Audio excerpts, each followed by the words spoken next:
আচ্ছা চিন্তা করে দেখুন, যদি কাউকে আপনি ডাকেন, কি জন্য ডাকছেন? পিটবেন বলে, এমনি এমনি নয়। ধরুন আপনারা সবাই মিলে যুক্তি করলেন আমাকে পিটবেন, এবার আমাকে যদি ডাকতে পাঠান, এবার কি আমাকে এইভাবে বলে ডাকবেন যে ওটা তোকে পিটবো, চেলা কাঠ তৈরি আছে তুই আয়? তা তো নয়।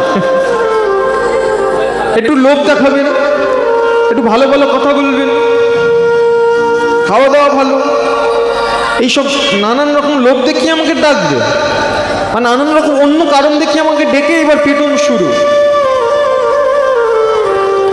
তেমনি কংস বলছে না, ওকে তো হত্যা করবো বলে ডেকে আনলে হবে না,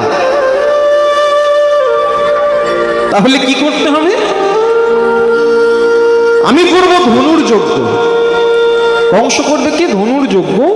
সেই ধনুর যজ্ঞের নিমন্ত্রণ তুমি গিয়ে দাও কৃষ্ণ বলরামের কাছে।